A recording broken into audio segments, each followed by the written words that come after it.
Assalamualaikum warahmatullahi wabarakatuh.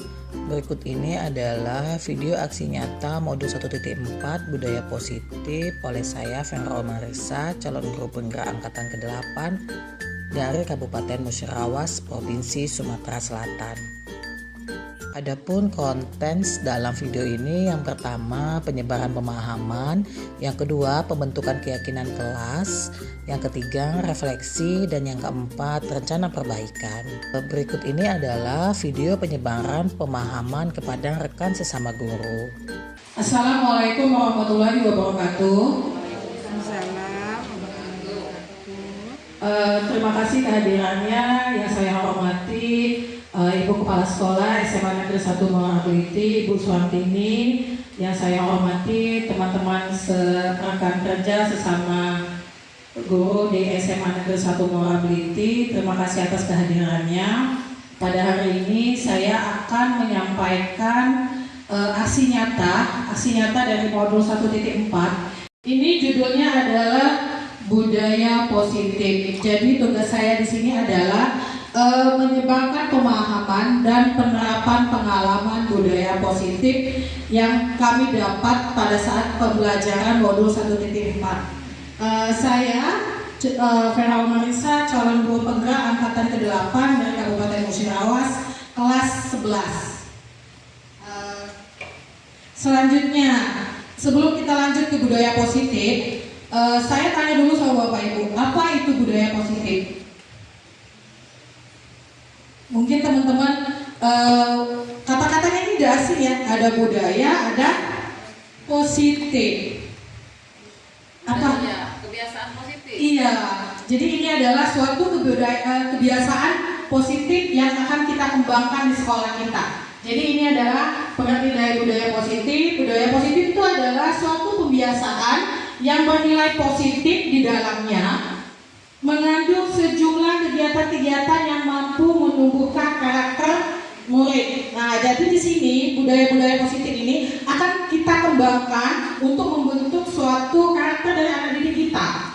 Terus selanjutnya konsep inti dari budaya positif. Nah, konsep inti dari budaya positif yang pertama itu adalah perubahan paradigma belajar. Ya, yang kedua itu adalah disiplin dan nilai kebajikan. Yang ketiga itu adalah keyakinan kelas. Yang keempat kebutuhan dasar manusia. Yang kelima posisi kontrol guru di kelas. Yang terakhir adalah segitiga restitusi. Sebenarnya Bapak Ibu, keenam materi ini itu semuanya sudah kita lakukan, tapi tanpa kita sadari bahwa itu loh maksudnya gitu. Nah di sini akan kita bahas satu-satu ya, tentang konsep inti dari budaya positif. Yang pertama itu adalah perubahan paradigma baru.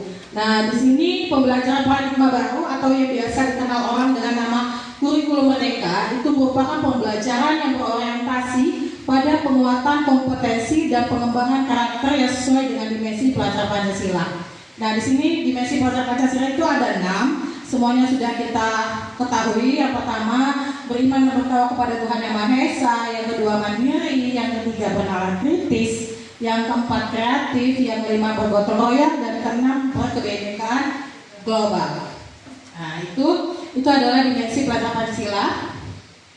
Terus selanjutnya saya tanya dulu sama Bapak Ibu, untuk pembelajaran kurikulum merdeka ini, di sini kita akan ada yang namanya perubahan baru. Ya, perubahan itu adalah apakah Bapak Ibu sekarang menggunakan student center atau masih teacher center? Artinya berpusat kepada murid, apakah berpusat kepada guru? Gabungan. Iya, gabungan. Oke. Kalau bisa, kita akan melakukan suatu perubahan pembelajaran, di mana perubahan pembelajaran itu adalah pembelajaran yang berpusat pada murid. Nah, di sini kita dituntut untuk belajar berpusat pada murid. Jangan lagi kita belajar itu mengajar dengan cara berpusat kepada guru, apalagi gabungan ya Bu. Kalau bisa ini berpusat pada murid. Nah, jadi pada kurikulum merdeka itu tujuannya akan memastikan bahwa praktik pembelajaran itu benar-benar dilakukan berpusat pada siswa atau biasa dikenal dengan student centered learning, yang mana setiap siswa itu dipastikan melakukan kegiatan belajarnya sesuai dengan kebutuhan dan tahap perkembangannya mereka. Nah, jadi itu salah satu paradigma baru di kurikulum mereka, itu adalah pembelajaran yang berpusat pada murid. Selanjutnya, mungkin Bapak Ibu paling sering dengar ya, pembelajaran berdiferensiasi. Banyak yang nanya, pembelajaran berdiferensiasi itu apakah pembelajaran yang berpusat pada murid? Iya, tapi itu teknik pelaksanaannya saja. Tapi sebenarnya pembelajaran berdiferensiasi itu mulai dari pengertiannya pembelajaran yang memberikan keluasan pada siswa untuk meningkatkan potensi dirinya sesuai dengan kesiapan belajar, minat, dan profil belajar siswa. Nah, jadi di pembelajaran berdiferensiasi ini, pembelajarannya itu kita benar-benar berpusat pada meningkatnya kesiapan belajar siswa. Kita harus sesuai dengan minat dan bakatnya. Makanya di sebelum awal pembelajaran itu harus ada yang namanya asesmen diagnostik. Jadi di sana kita akan tahu minat dan belajar anak itu kan ada beda-beda. Ada anak itu yang hobinya auditory, ada yang visual. Nah, di sana kita lakukan asesmen dulu. Nanti setelah dapat hasil asesmennya, baru kita terapkan di pembelajaran diferensial ini. Jadi anak-anak tuh benar-benar dikelompokkan. Anak yang auditory dengan auditory, ada anak kinestetik dengan anak kinestetik. Jadi dia tidak boleh digabung. Memang harus penyampaiannya harus berpisah. Terus ciri-cirinya nih, berorientasi pada kebutuhan peserta didik. Jadi kalau ada anak yang visual, berarti kalau dia visual itu dia melihat.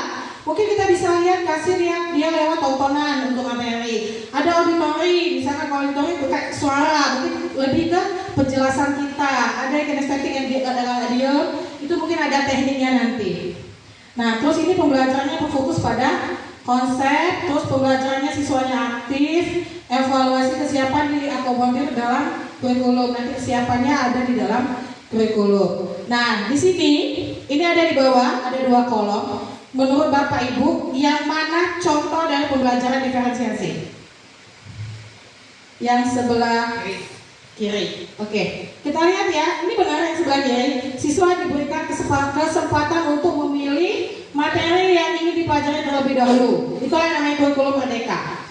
Jadi anak itu kita kasih tahu dulu ini materinya. Tapi kalau misalnya memang materi itu tidak bisa dipilih anak, misalnya sudah kayak runtun kayak matematika, guru saya mengajar matematika itu harus runtun, berarti tidak bisa dipilih-pilih sama anak. Tidak mungkin anak tuh belajar aljabar dulu, bilangan dia udah tahu. Nah seperti itu. Jadi kalau ada materi yang bisa diacak-acak, yang mana bisa duluan boleh.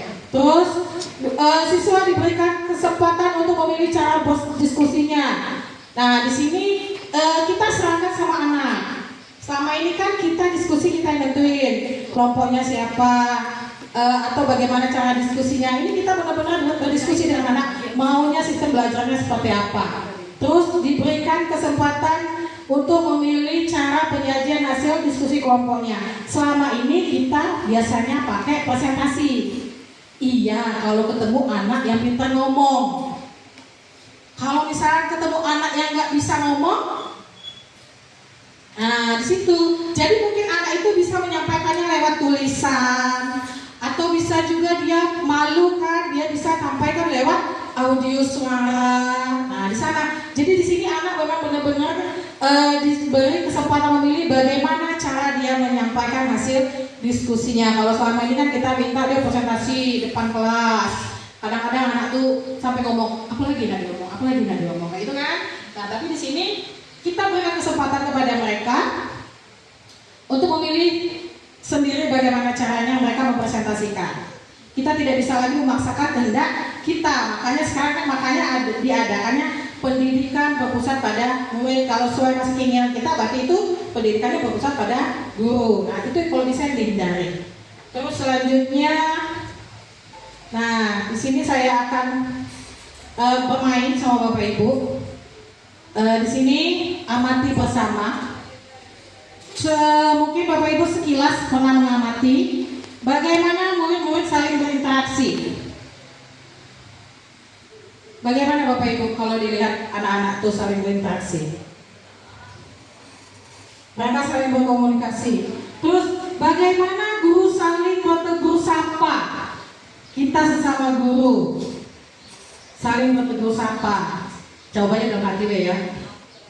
Terus bagaimana guru menyapa murid? Halo Bu, seperti itu. Kadang kan dia tidak menyapa kita, dia lari, menghindar dari kita. Terus bagaimana guru menyelesaikan permasalahan atau konflik antar murid?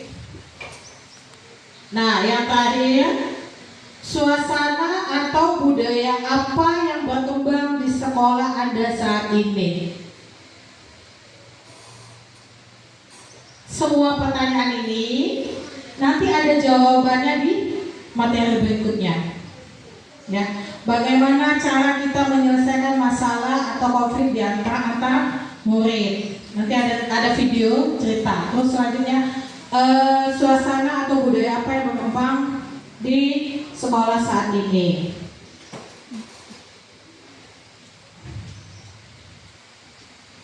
Nah, di sini ada disiplin positif. Ini adalah salah satu tanggung jawab kita sebagai seorang guru, itu adalah bagaimana menciptakan lingkungan positif, menciptakan suatu kebiasaan-kebiasaan baik, dan kebiasaan-kebiasaan baik itu akan tumbuh menjadi karakter-karakter baik bagi warga sekolah, dan pada akhirnya karakter-karakter itu akan menjadi suatu kebiasaan-kebiasaan baik yang akan membentuk suatu budaya positif. Terus suasana atau budaya yang berkembang di sekolah saat ini secara tidak langsung itu menjadi cerminan dan cermin dari tujuan mulia atau nilai-nilai sekolah yang kita anut dan kita yakini selama ini. Kemarin itu sudah saya bahas tentang visi sekolah kita, terwujudnya anak-anak yang unggul, terampil, itu adalah cita-cita dari sekolah kita. Nah, terus lingkungan yang aman dan nyaman akan memberikan murid kesempatan dan kebebasan untuk berproses belajar. Jadi memang suatu lingkungan sekolah itu harus aman, harus nyaman. Jadi di sana siswa mendapatkan kesempatan dan kebebasan untuk berproses, untuk belajar. Terus dia mungkin melakukan suatu kesalahan. Dari kesalahan itu dia belajar lagi. Nah, dari sana sehingga dia mampu menerima dan menyerap sesuatu pembelajaran. Kemudian yang perlu diingat bahwa seseorang yang merasa tekanan-tekanan dari lingkungannya, maka proses pembelajaran itu akan sulit terjadi. Jadi anak-anak itu kalau dia itu mendapat suatu tekanan, maka akan sulit kita masuki ilmu-ilmu. Jadi kalau misalnya dia nyaman, dia sudah enak, kondisi kelasnya sudah enak, pasti dia bisa masuk. Tapi kalau kondisinya dia lapar, dia ngantuk, dia ini, jadi suasananya dia tertekan, kebutuhannya tidak terpenuhi, itulah jadinya dia sulit dalam proses pembelajaran. Nah, jadi salah satu tanggung jawab kita sebagai pendidik adalah menghilangkan atau mencabut gangguan-gangguan yang menghalangi proses pengembangan potensi murid. Itu adalah tujuan kita, menghilangkan gangguan-gangguan yang membuat mereka itu jadi stres seperti itu. Nah, sekarang di sini saya ada suatu permainan. Ada tugas A, ada tugas B. Siapa di sini teman-teman yang mau? Sukarela aja deh. 2 orang, kakak Isen 1. Satu lagi. Satu lagi Wiwit ya Wiwit. Ya oke. Tugas A, Isen. Oke, Wiwit tugas B. Sekarang Isen, anggaplah di dalam genggaman tanganmu, di situ kamu menyimpan sesuatu yang paling berharga. Sudah disimpan ya. Dalam hatimu kamu menyimpan sesuatu yang paling berharga, itu berupa benda, sekuat tenaga. Di situ benda itu penting dalam kehidupanmu. Sekarang tugasnya Ibu Wiwit bujuk Pak Isen. Ya, tugasnya bujuk Pak Isen untuk membuka genggaman tangannya. Entah itu dengan cara dibujuk, mengherdik, boleh, mengintimidasi, boleh. Siapa tahu dibujuk dan bisa, indah kata-katain, terus kita godain, atau bahkan kita tawarkan uang. Nah, tapi ya coba deh kita sekarang praktek ya bermain peran antara Pak Isen dan Ibu Wiwit. Silakan. Wiwit, bujuk Pak Isen. Iya, boleh. Berdiri apa nih? Boleh, berdiri aja. Kritik ya. Dia ada anak ngasih. Kelihatan di sini salahnya apa? Mas, cincin, mana? Cincin. Nampak.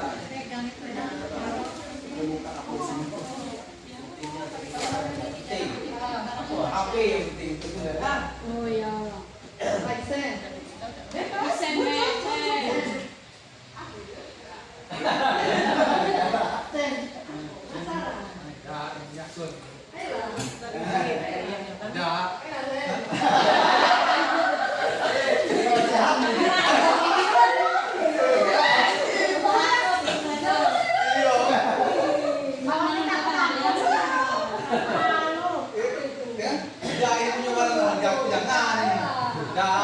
Ini privasi aku nih.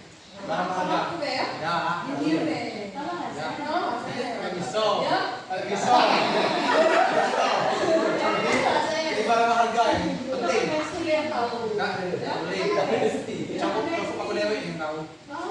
Ini penting, barang penting.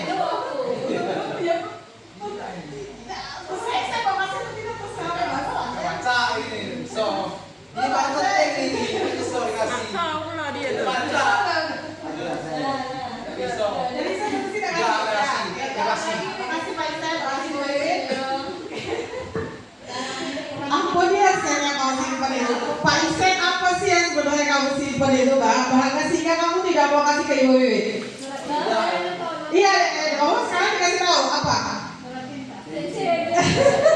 Apa benda berharga itu sehingga kamu benar-benar tidak mau kasih benda itu? Data. Apa tadi? Data pribadi lah. Oke, data pribadi. Ada.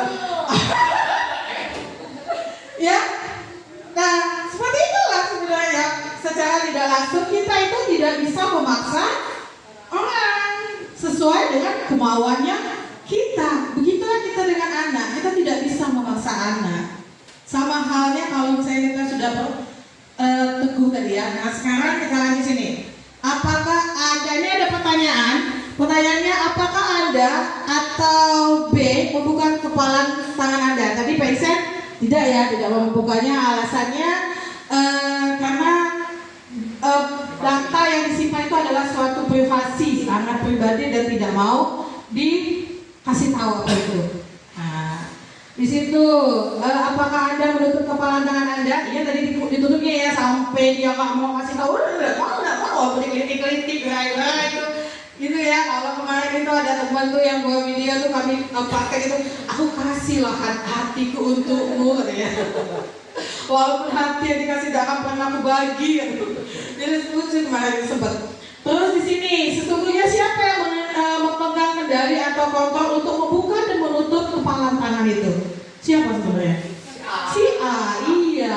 Jadi andaikan A itu adalah siswa, B itu adalah guru. Berarti yang bisa membuka dan menutup kepala tangan itu adalah siswa. Jadi kalau siswa itu kita paksakan sebagaimana mungkin, kalau kita berhasil membujuknya, siapa tahu tadi Bu Wiwit tadi kurang greget bujuknya ya, bujuk-bujuknya bisa kasih datanya. Tapi karena Bu Wiwit tadi tidak greget bujuknya, tidak ini ya makanya Pak Isen nggak mau bukanya kan. Sama halnya seperti itu. Kalau kita maksimal bujuk siswa untuk ikut belajar sama kita, untuk ikut melaksanakan suatu kata-kata budaya-budaya positif, mungkin dia mau yang ikut, gitu ya. Terus selanjutnya, nah di sini dari peristiwa tadi itu ada yang namanya teori kontrol. Jadi di sini ada 4 4 teori kontrol. Yang pertama itu antara guru dan murid. Ilusi guru mengontrol murid. Pada dasarnya kita tidak dapat memaksa murid untuk berbuat sesuatu jikalau murid tersebut memilih untuk tidak melakukannya. Walaupun tampaknya guru sedang mengontrol perilaku murid, hal demikian terjadi karena murid sedang mengizinkan dirinya dikontrol. Jadi dia mengizinkan kita untuk mengontrol dirinya. Nah, tapi sebagai bentuk itu adalah yang menjadi suatu kebutuhan dasar murid tersebut. Teori pengontrol mengatakan bahwa semua perilaku memiliki tujuan, bahkan perilaku yang tidak disukai. Biasanya kalau di sini ini adalah kebutuhan dasar. Biasanya kalau kita dia melaksanakan tugas, misalnya kita kasih dia tugas, dia enggan melakukannya, bukan karena dia terpaksa, dia kondisinya lagi nggak enak, kita paksakan, tapi karena suatu kebutuhan, makanya dia galak gawe ke. Karena kebutuhannya apa yang ingin dia penuhi? Nilai. Dia butuh nilai, makanya dia mau. Nah, di sini kita buat bagaimana bahwa kontrol ini memang benar-benar tanpa ada embel-embel di belakangnya. Memang benar-benar dari diri dia mengerjakan tugas yang kita berikan itu memang benar-benar karena keinginan dirinya, bukan ada unsur paksaan. Terus ada lagi yang kedua, ilustri semua penguatan positif, efektif dan bermanfaat. Penguatan positif itu berupa bujukan. Adalah bentuk kontrolnya di sini itu adalah segala usaha untuk mempengaruhi murid agar mengulangi suatu perilaku tertentu, adalah suatu mengontrol murid dalam jangka waktu tertentu. Mungkin murid tersebut akan menyadarinya dan mencoba untuk menolak bujukan kita. Bisa jadi dia tergantung pada kita pada pendapat sang guru. Nah, ini kalau dia bujuk, kita pakai sistem bujuk, terus lama-lama dia bisa menolak bujukan kita, atau mungkin lama-lama dia sadar, akhirnya dia nurut dengan kita, tapi lama-lama dia tergantung dengan kita. Dia selalu bergantungan sama kita. Apapun yang dia mau lakukan, dia akan tergantung. Nanya dulu. Nah, seperti itu. Selanjutnya, ilustri bahwa kritik dan membuat orang merasa bersalah dapat menguatkan karakter. Di sini ilustri kontrol, kritik merasa bersalah untuk mengontrol murid menuju identitas yang gagal. Jadi kita buat dia merasa bersalah, buat dia merasa diri dia tuh jelek niat. Nah, jadi ini bisa jadi suatu karakter dia. Jadi di sini kadang-kadang guru tuh sulit untuk mengidentifikasi bahwa mereka sedang berlaku itu karena seringkali cukup menggunakan cara halus untuk menyampaikan pesan negatif. Kadang-kadang itu tuh nyindir. Nah, istilah itu tuh sindiran-sindiran halus yang mengena hatinya. Jadi dia tuh membuat merasa bersalah. Jadi ya Allah, berarti aku nih kalau gawe ibu tuh sedenian, ibu tuh merasa tidak enak hatinya. Nah, di sini akan menjadi suatu karakter anak bahwa dia tuh akan menjadi suatu yang mereka tuh akan jadi suatu anak yang kayak disalahkan, terus apapun yang aku gawe itu salah, terus seperti itu. Terus selanjutnya ilustri bahwa orang dewasa itu berhak memiliki hak untuk memaksa. Di sini banyak orang dewasa percaya bahwa mereka memiliki tanggung jawab untuk membuat murid-murid berbuat hal-hal tertentu. Apapun yang dilakukan dapat diterima selama ada sebuah kemajuan berdasarkan sebuah pengukuran kinerja. Nah, pada saat itu pula orang dewasa menyadari bahwa perilaku memaksa tidak akan efektif untuk jangka waktu yang panjang atau menjadi hubungan permusuhan yang terbentuk. Seperti itu. Ini adalah paradigma. Selama ini kita stimulus respon. Nah, sekarang kita ubah ke dalam bentuk pendekatan teori kontrol. Nah, bila kita ingin membuat suatu kemajuan, perlahan-lahan, sedikit-sedikit, ubahlah sikap atau perilaku kita. Namun bila kita ingin memperbaiki cara utama kita, maka kita perlu mengubah kerangka acuan. Ubahlah bagaimana cara melihat dunia, bagaimana cara tentang berpikir manusia, ubahlah paradigmanya dan skema pemahaman dan penjelasan pada aspek tertentu. Ini ada di stimulus respon. Nah, di sini realita kebutuhan kita sama.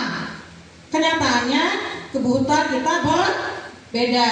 Setiap orang melihat hal yang sama. Setiap orang itu melihat gambaran-gambaran yang berbeda. Apa yang aku lihat dengan apa yang Kak Isen lihat itu berbeda di sana. Terus di sini kita mencoba mengubah agar pandangan yang sama dengan kita. Kita sudah berusaha memahami pandangan orang lain tentang dunia. Terus ini perilaku buruk dilihat dari sebagai suatu usaha. Semua perilaku itu mempunyai tujuan. Jadi tidak ada perilaku yang buruk, tapi semua perilaku yang dilakukan itu adalah mempunyai suatu tujuan. Orang lain bisa mengontrol saya, hanya saya yang bisa mengontrol diri saya sendiri. Terus saya bisa mengontrol orang lain, kita tidak bisa mengontrol diri sendiri. Nah, di sini pemaksaan ada pada saat bujuk kali gagal, kolaborasi dan kasus, mode berpikir menang kalah. Nah, di sini jangan pernah kita berpikir, ayo siapa menang, aku yang menang apa kau yang menang, aku yang menang atau kau yang kalah. Nah, kita hilangkan itu. Jadi di sini kita mode berpikirnya menang. Nah,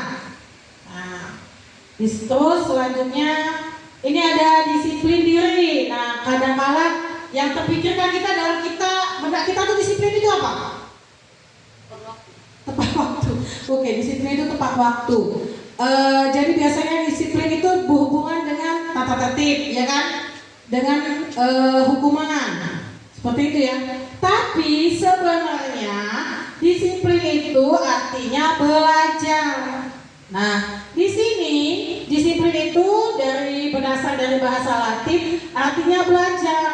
Nah, di sana ada belajar dari kata-kata disiplin atau murid atau pengikut. Jadi untuk setiap murid atau pengikut, seseorang harus paham betul alasan mengapa mereka mengikuti suatu ajaran tertentu, sehingga motivasi yang terbentuk itu dari dirinya, bukan dari luar. Nah, karena disiplin itu dimaksud di sini adalah disiplin diri yang memiliki motivasi internal. Jika kita tidak memiliki motivasi internal, maka kita memerlukan pihak lain untuk mendisiplinkan kita. Nah, jadi di sini intinya disiplin positif ini adalah disiplin diri. Kita mendisiplinkan diri berdasarkan intrinsik kita dulu, mulai dari diri kita dulu. Bagaimana caranya? Tadi aturan agar tidak datang terlambat. Jangan sampai datang terlambat itu karena suatu hal, karena suatu yang takut dihukum. Contoh yang paling identik itu adalah menggunakan helm. Kalau kita berprinsip menggunakan helm itu biar tidak kena tilang polisi, itu berarti bukan termasuk dalam disiplin, tapi itu hanya dalam bentuk ketakutan, biar tidak kena tilang polisi. Nah, jadi untuk itu kita ubah bahwa menggunakan helm itu adalah demi keselamatan kita. Nah, jadi melalui keselamatan kita itu, makanya itu akan berubah jadi suatu disiplin. Makanya misalnya dibilang disiplin itu sebenarnya adalah belajar. Nah, ini ada selanjutnya nilai-nilai kebajikan. Nah, disiplin positif itu sebagai bentuk kontrol diri, yaitu belajar dari kontrol diri agar dapat mencapai suatu tujuan mulia. Tujuan mulia di sini mengacu pada nilai-nilai atau prinsip-prinsip mulia yang dianut oleh seseorang. Biasanya itu dinamakan nilai kebajikan universal. Nah, jadi ini nilai kebajikan universal ini ada 9, tapi diambil contohnya aja. Yang pertama dari Program Pelajar Pancasila, terus ada 9 nilai karakter: cintanya Tuhan, tanggung jawab, kejujuran, amanah, suka menolong, gotong royong, percaya diri, kreatif, bekerja keras. Terus ada dari Ibu Primeri, itu toleransi, rasa hormat. Ini semuanya adalah nilai-nilai kebajikan. Terus selanjutnya keyakinan kelas. Nah, di sini mumpung kita masih tahun ajaran baru, di sini kita mulailah menerapkan yang namanya keyakinan kelas. Biasanya kita itu menggunakan peraturan kelas. Contoh, kemarin sebelum saya mengenal keyakinan kelas, saya membuat peraturan kelas. Peraturan kelas di sini, misalkan pertama, saya bilang sama anak, wajib bawa buku. Ya, di sana ada penekanan kata yang membuat anak tuh keterpaksaan dia membawa buku, atau tidak boleh datang terlambat. Nah, di situ. Nah, di sana kita ubah suatu peraturan menjadi suatu keyakinan. Nah, di mana apabila seseorang, ini tadi sudah dicontohkan mengapa kita memiliki peraturan tentang penggunaan helm pada saat mengendarai kendaraan roda 2 atau motor. Mengapa kita memiliki ini peraturan masker atau mencuci tangan pada saat COVID. Nah, di sini mengapa kita harus keyakinan kelas? Pada intinya seseorang itu akan mendengarkan, akan memahami apabila sesuatu yang dia yakini, bukan yang dia patuhi. Contoh sudah yakin pakai helm ini untuk keselamatan kita, maka selamanya kita akan pakai helm kalau pergi. Kayak rasa ada yang hilang kalau kita tidak pakai helm. Seperti keyakinan kita sama Tuhan. Nah, seperti keyakinan kita sama Tuhan, begitu juga kita harus buat suatu keyakinan. Atau contoh keyakinan di kelas. Keyakinan di kelas itu misalkan saling menghargai sesama teman. Atau misalkan saling menghormati. Jadi anak tuh dia memang benar-benar meyakini bahwa kita tuh harus saling menghormati sesama guru. Dia tidak takut sama guru kelasnya baik, wali kelasnya baik. Dia juga harus menghormati semua guru yang ada, yang ngajarin hal itu, atau semua warga yang ada di sekolah ini. Jadi mulai sekarang kita buat setiap anak harus saling menghormati. Jadi ada keyakinan atau bekerja sama, gotong royong. Nah, jadi kalau misalkan kita buat satu keyakinan gotong royong, misalkan gotong royong dalam hal piket, jadi tidak dibebankan sama yang piket saja.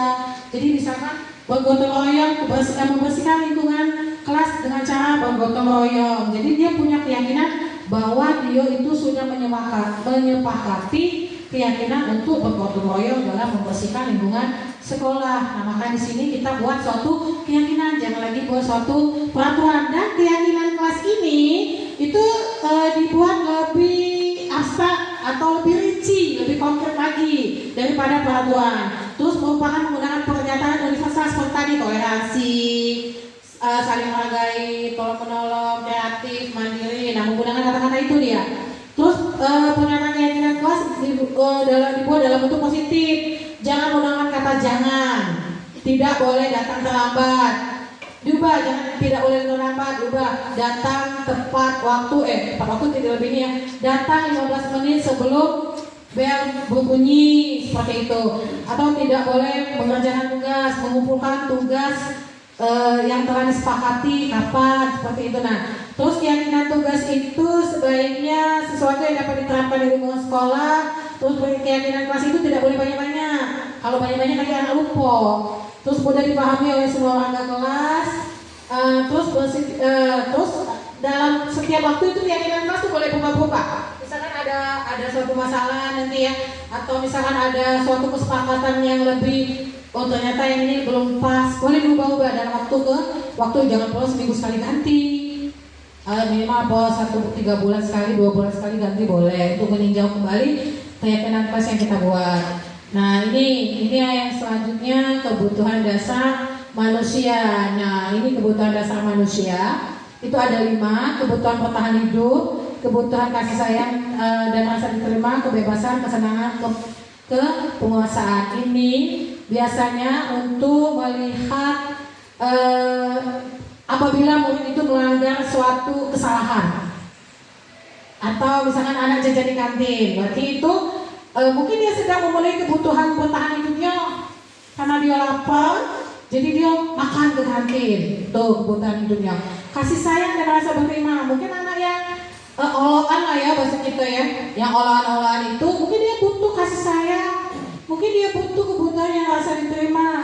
Kebebasan, mungkin kebebasan di sini lebih ke anak tuh dikit-dikit main bola. Misalnya kalau olahraga main bola, dikit-dikit main bola, mungkin itu suatu kebebasan bagi dia, pengen main, kesenangan dan penguasaan. Di situ ini ada kebutuhan dasar manusia. Nah, ini kebutuhan dasar bertahan hidup, itu bersifat psikologis untuk bertahan hidup, misalnya kesehatan, rumah, makan, gitu ya. Jadi kalau kebutuhan dia ini sudah terpenuhi, insya Allah dia tidak akan bertingkah berulah. Nah, kasih sayang, biasa ini kebutuhan berhubungan dengan temannya, keluarganya, pasangannya. Intinya ini mungkin lebih, kalau kita tuh sering bilang cari perhatian. Nah, di sini olokan lah. Nah, kebebasan itu lebih ke mandiri. Biasanya dia mengendalikan hidupnya, itu dia memiliki keinginan dia sendiri itu. Nah, keinginan dia sendiri, biasanya dia suka coba-coba, tidak terlalu pengaruh dengan orang lain. Ini untuk kebebasan. Terusnya kesenangan, ini adalah kebutuhan mencari bersenang, bermain, tertawa. Kadang-kadang hidup itu tanpa kenikmatan betapa menyedihkannya menurut bagi dia. Jadi anak-anak tuh dia ingin mencari kesenangan. Kadang dia kita lagi jelasin tiba-tiba dia main, tiba-tiba dia ketawa, berarti itu sudah mencari suatu kebutuhan kesenangannya belum terpenuhi, makanya dia berulah seperti ini. Terus penguasaan di sini biasanya ini untuk anak-anak yang hobi menunjukkan suatu ketampilannya, suatu prestasinya itu pengen diakui. Nah, biasanya kalau anak-anak yang seperti ini berarti itu kebutuhan penguasaannya tidak terpenuhi, tapi kebutuhan dasarnya kalau terpenuhi, mungkin dia tidak akan sok-sokan itu ya, sok-sok jago. Nah, itu penguasaan biasanya seperti ini. Nah, terus, ini yang paling menarik sebenarnya dari belajar untuk materi hari ini. 5 posisi kontrol. Ini ada video, kita simak sama-sama, kita tonton sama-sama video. Ini ada video cerita kasus dari seorang siswa, namanya Naren. Naren ini sering sekali datang terlambat. Dan kita sebagai guru, tapi di sini contohnya sebagai guru piket, bagaimana mengatasi masalah. Di sini dicontohkan masalah siswa yang datang terlambat. Kalau aku pada saat nonton video ini langsung gimana ya? Bukan nangis, langsung wow, itu aku gitu. Semua posisi kontrol ini sudah aku lakukan kecuali posisi terakhir. Kita tonton sama-sama. Ini posisi penghukum, sebagai posisi penghukum. Apa lakukan?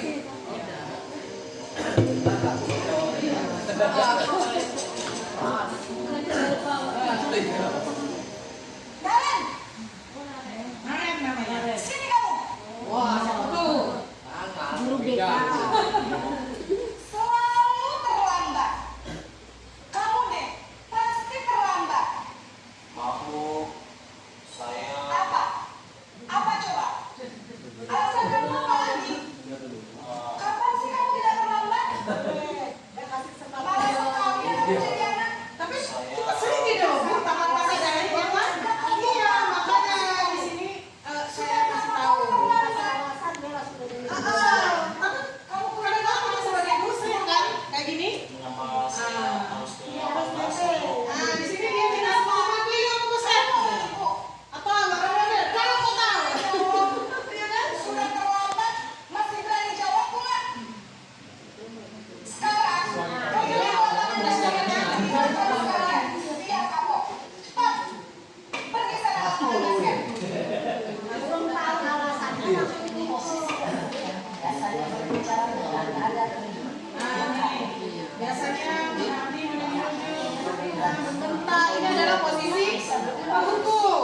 Ini adalah posisi kita sebagai guru penghukum. Dampak yang terjadi pada murid ketika guru berada pada posisi penghukum adalah murid cenderung akan memberontak, bahkan menyimpan dendam. Nih, ini membuat merasa bersalah. Yang kedua, posisi membuat merasa bersalah. Masih sampai sinarnya ini lah.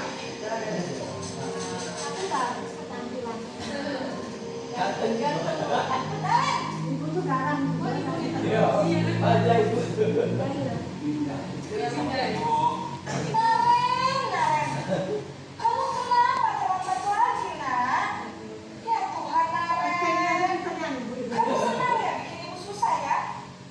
Kalau kamu terlambat lagi, nanti ibu yang ditegur bapak kepala sekolah.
banyak takut dengan ini cuek. Dengan yang lain juga dia cuek, baik kan yang dianggap dia sebagai teman dia itu. Nah ini pemantau. Nah ini pemantau. Yang keempat ya, nanti yang kelima yang dikasih tahu bagaimana cara. Benar. Nah, jalan lagi. Ya.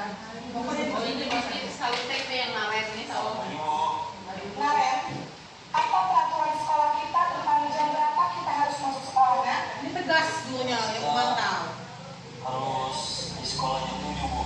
Iya betul, sekarang sudah jam 7.20. Kalian sudah tahu konsekuensinya jika terlambat hadir? Paham, Bu. Saya harus tinggal kelas pas jam istirahat selama 20 menit. Iya benar, konsekuensinya demikian.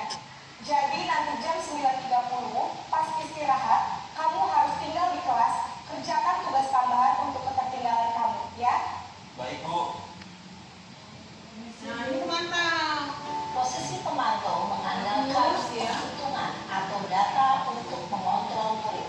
Guru mengarahkan murid berdasarkan peraturan dan konsekuensi.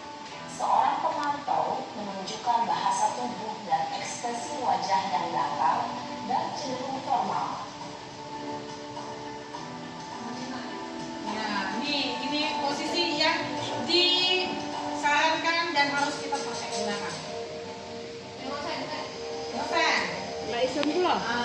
Jadi kalau ngadepin yang terlambat, lakukan seperti ini. Kalau misalnya belum berhasil, pakai terus. Aduh, ibu lagi. Selamat pagi, Bu. Selamat pagi, Naren. Maaf, Bu. Saya terlambat. Iya, sekolah masuknya jam 7, sekarang sudah jam 7.20. Jadi sekarang bagaimana ini, Naren? Maaf, Bu. Saya lupa setel alarm saya semalam. Baiklah, menurut kamu, keyakinan sekolah yang mana yang perlu kamu tingkatkan? Menghargai diri sendiri dan orang lain mungkin. Nah, ini salah satu kesepakatan. Jadi, apakah Naren meyakini prinsip saling menghormati tersebut? Iya, Bu. Saya meyakininya. Apakah Naren bersedia memperbaiki masalah keterlambatan ini? Bersedia, Bu. Bagaimana kamu akan memperbaiki masalah keterlambatan ini? Saya akan coba untuk tidak lupa menyetel alarm saya, Bu. Baik, kalau Naren lupa menyetel alarm di rumah, ada orang yang kira-kira bisa bantu mengingatkan tidak?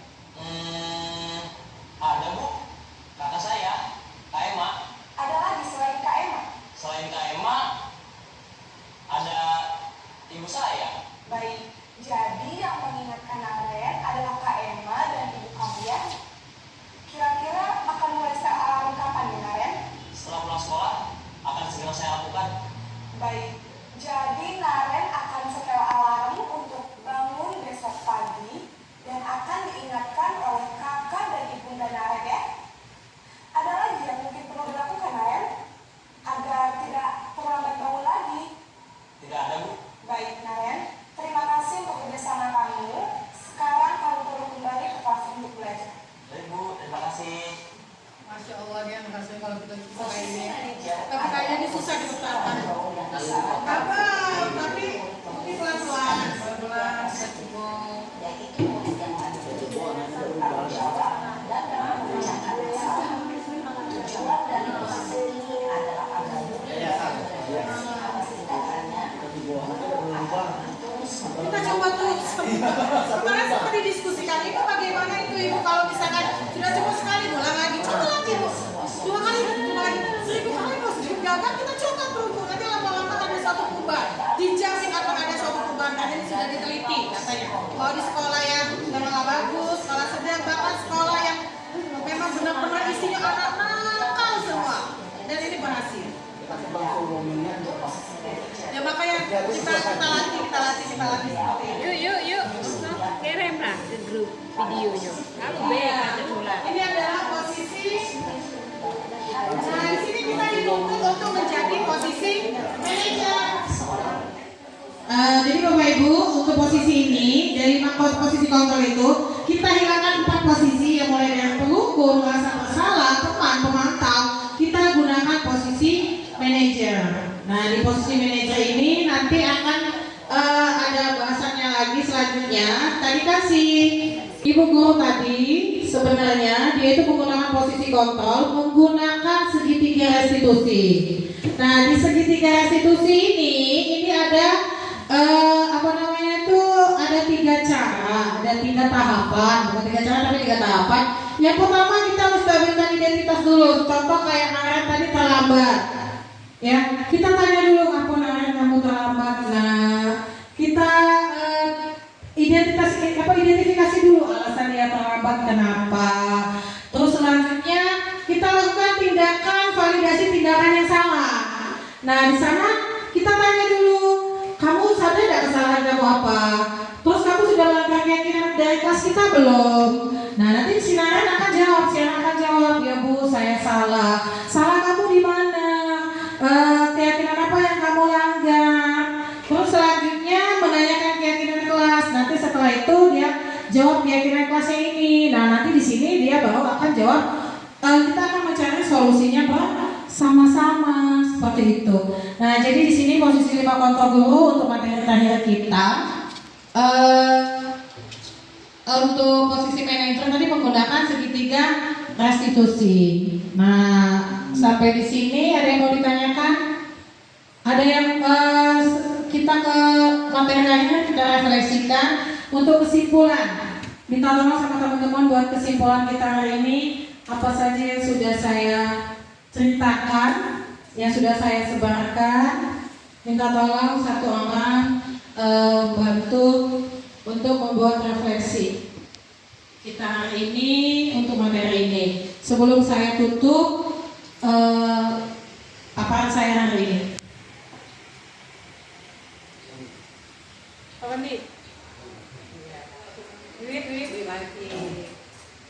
Weni, Linda.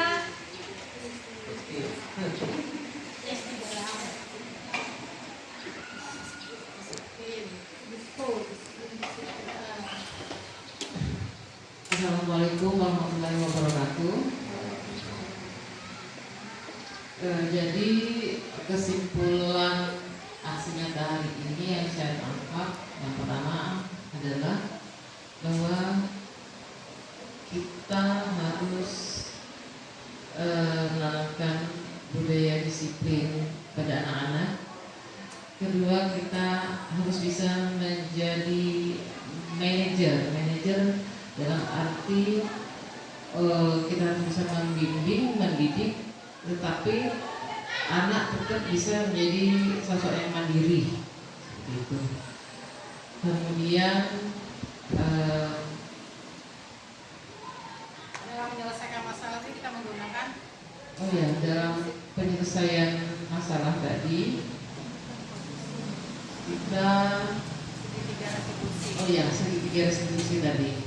Itu saja. Terima kasih. Wassalamualaikum warahmatullahi wabarakatuh. Waalaikumsalam warahmatullahi wabarakatuh. Terima kasih Bu Desti. Ibu Suami ini ada yang mau ditambahkan tidak Bu? Lanjut, ya udah. Makasih ya teman-teman. Mungkin itu refleksi dari teman-teman tadi. Terima kasih atas kehadirannya. Terima kasih untuk waktunya. Materi hari ini sudah saya sampaikan tentang budaya positif, tentang disiplin positif, tentang nilai-nilai kebajikan, terus perubahan paradigma baru. Selanjutnya keyakinan kelas. Jadi yang untuk pertemuan pertama ini kita boleh satu keyakinan kelas. Nanti setelah itu tadi ada kebutuhan dasar manusia. Jika ada itu kebutuhannya terpenuhi, maka dia insya Allah tidak akan membuat suatu ula-ula yang membosankan menurut kita. Terus tadi ada posisi kontrol guru, ada 5. Jadi di sini kita disarankan untuk menjadi posisi manajer. Dan misalnya kita sudah dapat posisi manajer, kita akan menerapkan posisi manajer itu menggunakan segitiga restitusi. Saya akhiri. Wassalamualaikum warahmatullahi wabarakatuh. Oke. Selanjutnya, video penyebaran pemahaman kepada siswa pada pembentukan keyakinan kelas. Assalamualaikum warahmatullahi wabarakatuh.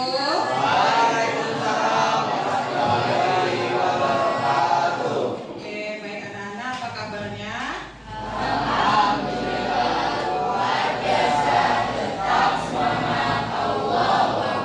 Masya Allah. Jadi pada ini pertemuan pertama kita kan? Di kelas kita? Ya, alhamdulillah sudah naik kelas. Ya.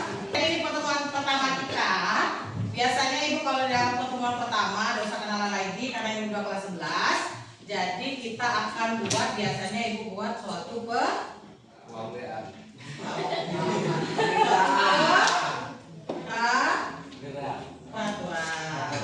ya kan? Lupa ada kelas tahun yang lalu. Jadi di sini ibu akan buat suatu keyakinan kelas. Apa keyakinan kelas? Saya Percaya. Oke. Jadi ini yang ibu akan buat suatu keyakinan kelas, bukan lagi peraturan kelas seperti waktu kelas 10 kemarin. Jadi ini ibu ganti jadi suatu keyakinan mirip dengan peraturan kelas. Mirip. Ya, mirip. Tapi dia bukan keyakinan. Kenapa keyakinan kelas? Karena sesuatu yang kalian yakini itu pasti kalian taati. Contoh, keyakinan kamu dengan Tuhan. Kamu percaya dengan adanya Tuhan? Percaya. Pasti kamu akan menaati semua peraturan Allah, ya kan? Apa yang dilarang, ya kan? Atau misalkan pada saat kalian mau pergi sekolah, kalian pakai helm. Kamu meyakini pakai helm takut kena tilang Pak Polisi atau karena keselamatan diri? takut Tilang Pak Polisi. Kalau kamu takut tilang Pak Polisi, berarti itu kamu takut dengan peraturan, bukan takut dengan keyakinan. Ya, sesuatu yang kamu yakini itu pasti kamu jalani dengan ikhlas. Nah, sekarang ibu akan ngajak kamu semuanya. Kita akan buat suatu keyakinan kelas. Ya, nanti keyakinan kelas ini akan kita sepakati bersama-sama. Contoh ya, contoh keyakinannya. Dalam keyakinan kelas tidak boleh mengandung kata-kata negatif. Ibu sudah move on sekarang, sudah berubah. Udah galak-galak lagi, tenang baik. Nah, jadi di sini kita tidak menggunakan kata negatif, tapi kita menggunakan kata-kata positif. Tidak boleh menggunakan kata tidak boleh menggunakan kata jangan, tidak boleh menggunakan kata tidak boleh. Contoh nih ya, contoh. Misalnya pada saat pelajaran matematika, ibu menginginkan suasana kelas yang bersih. Ya, jangan buat kata-kata keyakinan kelasnya tidak boleh membuang sampah sembarangan. Tapi kita ganti menjadi apa? Bukan. Kita ganti menjadi menjaga kebersihan. Jadi kandungan arti menjaga kebersihan kan luas kan?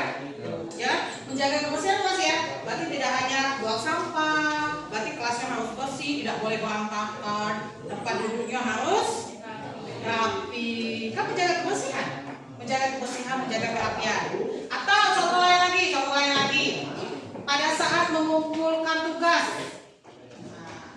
Pada saat mengumpulkan tugas bukan dibuat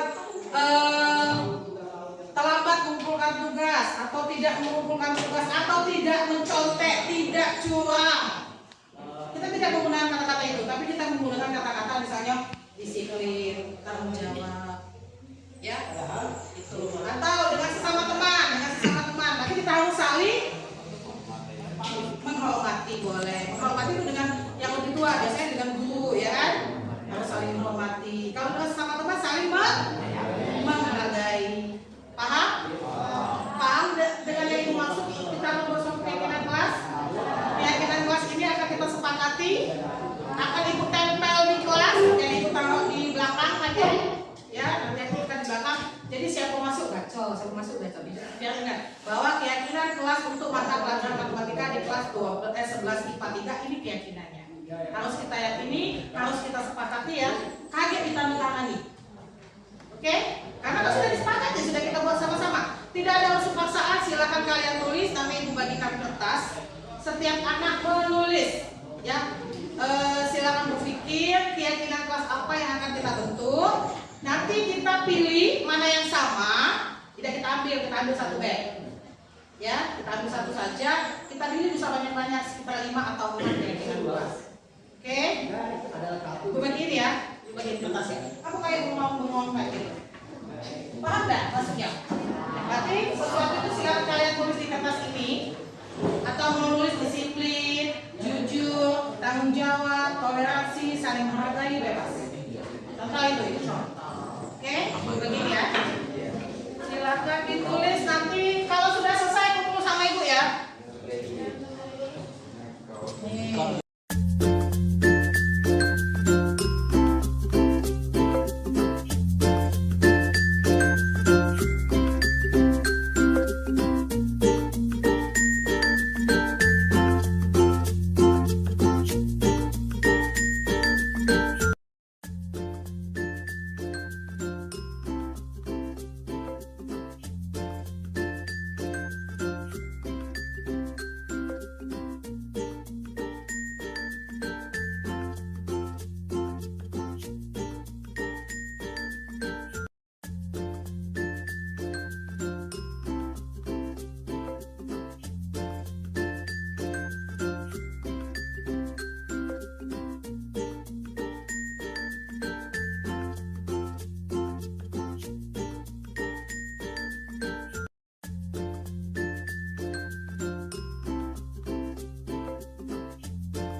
Sudah kalian buat itu adalah yang pertama apa ini?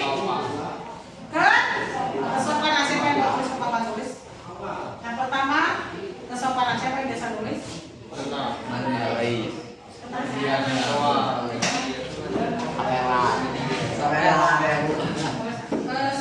itu dia kesopanan. Sopan santun ya, saja sopan santun. Agak besar misalnya, jangan saya ikut nanti.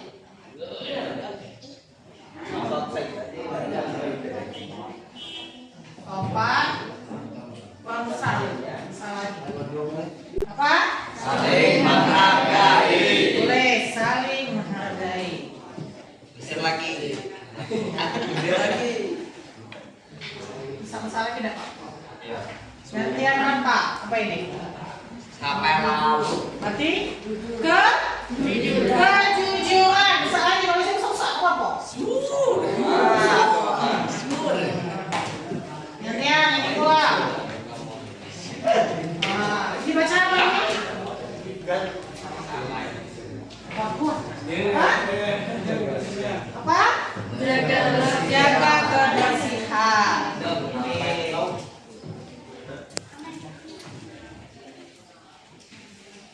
Terus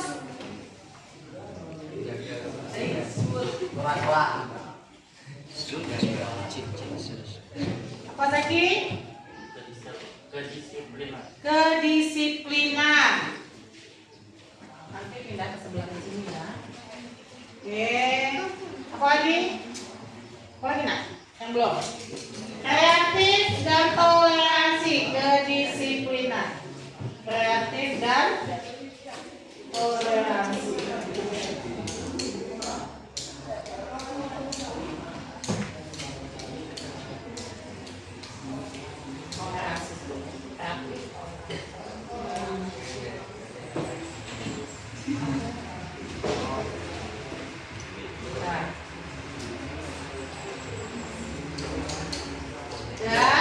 Semuanya perhatikan ke depan.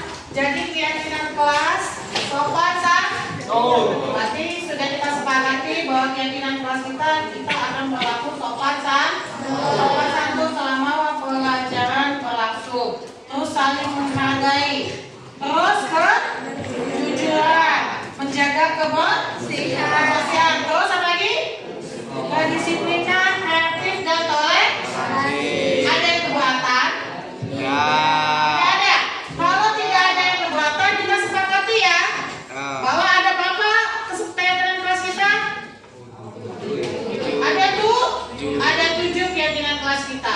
biar lebih yakin bahwa ini adalah keyakinan kelas. Jadi selama pelajaran matematika ini yang harus diyakini.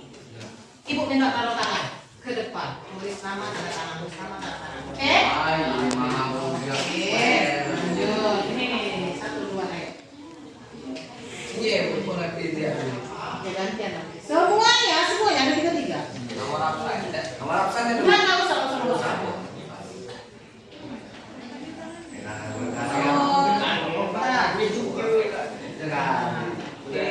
Yang selanjutnya, pasang, ayo.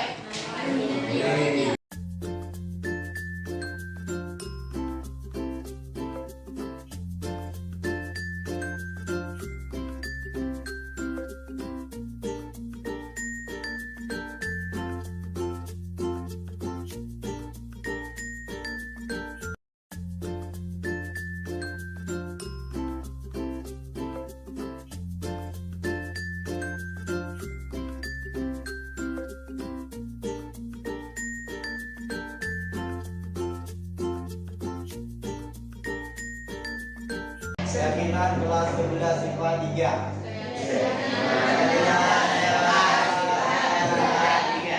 1. Sopan santun. 2. Saling menghargai. 3. Kejujuran. 4. Jagalah kebersihan. 5. Kedisiplinan. 6. Kreatif. 7. Toleransi.